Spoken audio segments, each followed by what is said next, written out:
Here we are again at chapter 10, verse 7 of Leviticus, and I must apologize if y'all saw that little inconsistency. It was, in fact, not a bolt of lightning, but it may as well have been. It was actually a fire which consumed these two people, and I apologize for my error. Now we will continue. Oh boy, I'm imperfect. Wow.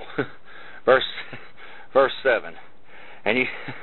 And you shall not go out from the door of the tabernacle of the congregation, lest you die, for the anointing of the oil of the Lord is upon you. And they did according to the word of Moses. Notes. I seem to be paying a little bit more attention now. For the remaining priests who have mourned would have, in essence, have been saying that the cross was of little significance. Regrettably, that's what many modern preachers are now saying. The cross is of ill effect. Let me tell you, the cross is of full effect. If you don't have that, you ain't got nothing. You have an absolute zero future. As a matter of fact, you've got a minus sign. Verse 8. And the Lord spoke unto Aaron, saying, Do not drink wine nor strong drink, you nor your sons with you, when you go into the tabernacle of the congregation, lest you die. It shall be a statute forever throughout your generations. Notes. It's a bit interesting. We're going to have to cover some things about alcoholic beverages. The law given here by the Lord has led to the thought that Nadab and Abihu had acted under their excitement of some kind of booze or some kind of drink. To put it flatly, some people think they were drunk. So we have here in this verse a prohibition forever against any type of strong drink. To put it a little bit more flatly, be a teetotaler. And from my own personal experiences, it's a horrible road to go down, going and drinking and doing all kinds of hell-raising, I guess I should go ahead and say, because that's really what I would turn to whenever I was drunk. It's not a very smart thing to do. I am completely against it. Verse 10. And that you may put difference between holy and unholy, and between unclean and clean. Notes, without a proper understanding of the cross, it is very difficult to properly discern the differences as demanded here. You can read a little bit more in Galatians chapter 2, verse 20 and onward. Verse 11. And that you may teach the children of Israel all the statutes which the Lord has spoken unto them by the hand of Moses. Notes, the priests, which number would grow extensively very shortly, were to teach the people the law of Moses. It's right now the same God called preachers. You can read that in Ephesians chapter 4, verse 11 and 12. Now, I must say something about the drinking of wine and a drinking of strong drink. You have to keep in mind that wine back then, most of it was not fermented. Wine just simply by itself means grape juice, more or less.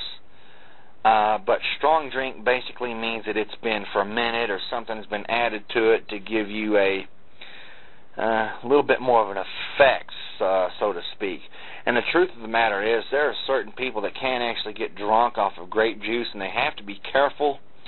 But strong drink, such as alcoholic or Morgan David, if you will, those things are prohibited. And don't look at that Passover symbol at the bottom of it and say, oh, it's kosher. The Lord is clearly saying that right there is a mistake. Stay away from it. Verse 12. And Moses spoke unto Aaron and unto Eleazar and unto Ithamar, his sons who were left, Take the meat offering that remains of the offerings of the Lord made by fire, and eat it without leaven beside the altar, for it is most holy.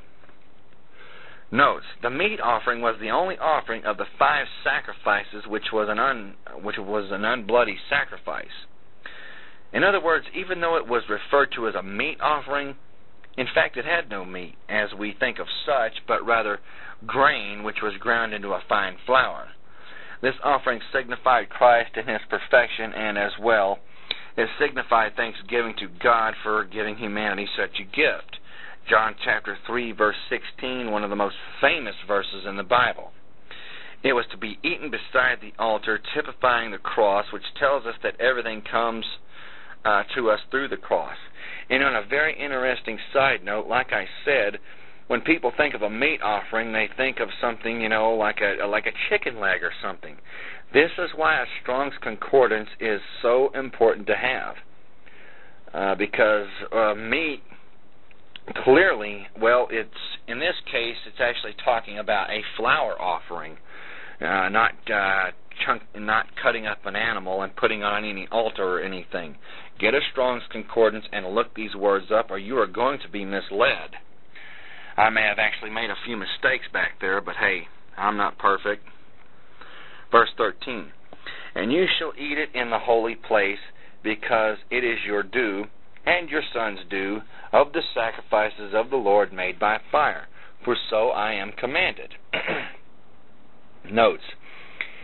This was a part of their duties because it symbolized partaking of Christ. If you're not partaking of Him fully, you're not partaking of Him at all. Verse 14. And the waved breast and the heaved shoulders shall you eat in a clean place, you and your sons and your daughters with you. For they be your due and your sons' due, which are given out of the sacrifices of peace offerings of the children of Israel.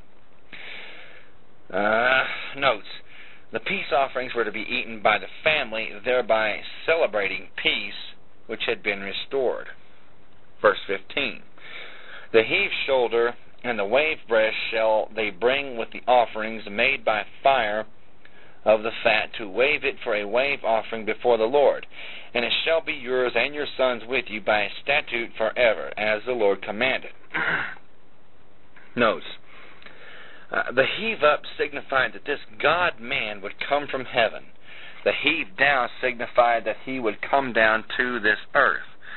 The wave offering signified thanksgiving. Well, I think I said this a little bit later, but the modern day equivalent to that is listening to music and just waving your hands. You're saying, God, I'm ready to receive something. That's basically what it is. Think of your arms like a big antenna, and you're ready to receive something from God. Or maybe you're getting ready to catch a large boulder. God's blessings can come that way. Verse 16. Not crushing, though. Verse 16. I'm being silly here. And Moses diligently sought the goat of the sin offering, and behold, it was burnt. And he was angry with Eleazar and Ithamar, the sons of Aaron, which were left alive, saying, Wherefore have you not eaten the sin offering in the holy place, seeing it is most holy, and God has given it you to bear the iniquity of the congregation, to make atonement for them before the Lord? Very interesting right here. Aaron and his 2 remaining sons should have eaten the goat of the sin offering, so making the sins of the people their own. In symbology, of course. But his personal grief unfitted him for bearing their sorrows. How different the true Aaron in John chapter 16, verse 22. He laid his own immeasurable griefs aside, and his loving heart engaged itself with those of his disciples. Priests in the sanctuary were not to bewail, but to worship. They were not to cry, as in the presence of death, but to bow their anointed heads in the presence of the divine visitation. Verse 18. Behold, the blood of it was not brought in within the holy place. You should indeed have eaten it in the holy place as I commanded. Notice, when Moses began to inquire into this particular rite, he found that no blood had been brought into the holy place, and that the carcass of the sin offering had been mistakenly burned when it should have been eaten. And Moses was mad. He was concerned that if any part of the ritual was mishandled, or misunderstood or ignored, the judgment of God might now fall upon the remaining priests. That would pose quite a problem. We'll have to pick up in chapter 10, verse 19. Thank you very much.